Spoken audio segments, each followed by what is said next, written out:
কখনো আল্লাহর কাছে এমনভাবে চাইবেন না যে এটা যদি আমার জন্য কল্যাণকর হয় তাহলে আমাকে দিয়ে দিন। ভাই আপনি চাচ্ছেন কার কাছে? আল্লাহর কাছে, যিনি পুরা দুনিয়া তৈরি করছেন।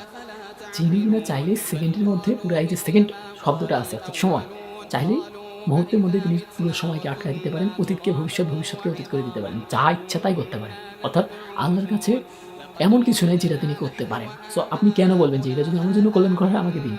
আপনি কি বিশ্বাস করেন যে আল্লাহ কোনো একটা সৃষ্টি করছে অ্যান্ড সেটা আপনার জন্য অকল্যাণকর হইতে পারে? আপনি যদি দোয়া করেন, সেটা আপনি কল্যাণকর করে নিতে পারেন। দ্যাটস ওয়াই আপনাকে দোয়া করতে হবে যে এই জিনিসটা যদি আমার জন্য কল্যাণকর হয় দিয়ে দিন, আর যদি অকল্যাণকর হয় কল্যাণকর করে দিন। কারণ অকল্যাণকে কল্যাণকর করতে আল্লাহর কোনো অসুবিধা নেই। আল্লাহ জাস্ট করলেই একবার কুন ফায়াকুন বললেই হয়ে যাচ্ছে। আপনার জাস্ট করায় নিতে হবে। তাই না? আপনারা বলতেছেন যে অকল্যাণকর হলে আমার জীবন থেকে সরায় দিন। What is this? আপনি কি মনে করেন যে আল্লাহ অকল্যাণকে কল্যাণকর করতে পারে না? সরাই দিতে বলতেছেন কেন? এখন আপনি বলবেন যে কোরআনে বলা হয়েছে অকল্যাণকর জিনিসকে আল্লাহ নিজে সরায় দেন। হ্যাঁ, নিজে সরায়া দেন।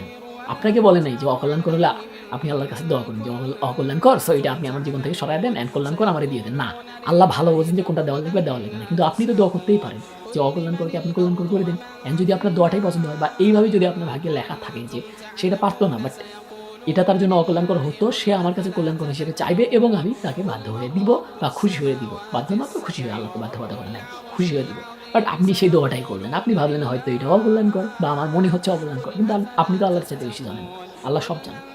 তো আর তার চাইতে বড় কথা হচ্ছে আপনি মনে হয় জাকারিয়া আলাইহিস সালামের মানে ঘটনা শুনেন নাই। তো উনি বৃদ্ধ বয়সে আল্লাহর কাছে যখন সন্তান চাইছেন তখন এভাবে বলেন নাই যে, "এই বয়সে যদি আমার সন্তান পাওয়া কল্যাণকর হয় তাহলে আমাকে সন্তান দিয়ে দিন।" উনি জাস্ট বলছেন যে, "আল্লাহ আমাকে নিঃসন্তান রাখেন না। আপনি তো সর্বোত্তম উত্তরাধিকারী। মানে উত্তরাধিকারী দেওয়ার দিক থেকে আপনি বেস্ট। আপনি আমাকে সন্তান দিন বা নিঃসন্তান রাখেন না।" তিনি এটা বলেন নাই যে, "এই সময় আমার জন্য সন্তান অকল্যাণকর হলে দিয়েন না, কল্যাণকর হলে দিন।" এরকম কিছু করেন নাই। ঠিক আছে? তো আপনার তাওয়াক্কুল রাখতে হবে। তাওয়াক্কুল নামক যে একটা শব্দ আছে সেটার উপর আমি বিশ্বাস রাখতে হবে যে আল্লাহর উপর আমার ভরসা আছে অ্যান্ড আল্লাহু আহাদ, আল্লাহু সামাদ, আল্লাহ সব পারেন, আল্লাহ এক, আল্লাহ সমকক্ষ কেউ নাই। এটা আপনাকে বিশ্বাস করতে হবে। আপনি চাই নিলে আপনার জন্য অকল্যাণকর বলতে পুরো দুনিয়াতে কিচ্ছু নেই ভাই।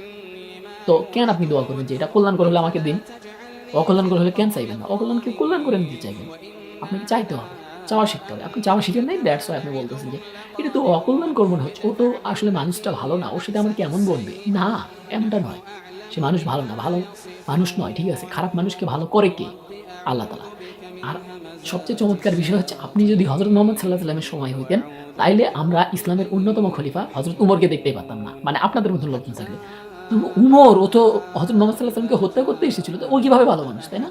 অথচ তওবার পর উনি যে জায়গায় পৌঁছাইছেন না, আপনার 14 পুরুষের কেউ পৌঁছাইছে কিনা? আপনি মানে আমি বলতেছি আপনার 14 পুরুষের কেউ হযরত ওমরের জায়গায় যাইতে পারে না। এমনকি 14 পুরুষকে একসাথে করলেও হযরত ওমরের কাছে যাইতে পারবে না। অথচ তিনি তো হযরত মুহাম্মদ সাল্লাল্লাহু আলাইহি ওয়াসাল্লামকে হত্যা করতে আসছিলেন। তাইলে তিনি তো হযরত মুহাম্মদ সাল্লাল্লাহু আলাইহি ওয়াসাল্লামের জন্য অকল্যাণ করছিলেন। কল্যাণকর হয় নাই। কেন হইছে? ঐদিন ফজরের সময় হযরত মুহাম্মদ সাল্লাল্লাহু আলাইহি ওয়াসাল্লাম দোয়া করছিলেন। এটা আমরা সবাই জানি। তো আপনি কেন জাস্ট এটাই দোয়া করবেন যে কল্যাণকর হলে আমাকে দিয়ে দিন। অকল্যাণকর হলে কল্যাণকর করে আমাকে দিয়ে দিন। এইভাবে দোয়া করতে হবে। ঠিক আছে? আর কোনটা অকল্যাণকর, কোনটা কল্যাণকর এটা আল্লাহ ভালো জানে। তো তিনি সেই অনুযায়ী দেবেন। সেই অনুযায়ী আপনাকে চাইতে বলেন এই যে অকল্যাণকর হলে মুছে দিন। আপনাকে জাস্ট খালি চাইতে বলছে যে নিজের জন্য সবকিছু কল্যাণকর করে চাওয়া। বেশি মাতাব্বরি করতে চায় না। ঠিক আছে? আল্লাহর উপর ভরসা রেখে দোয়া করেন। ইনশাআল্লাহ কবুলিয়াতের মানে জায়গায় আপনি পৌঁছায় যাবেন।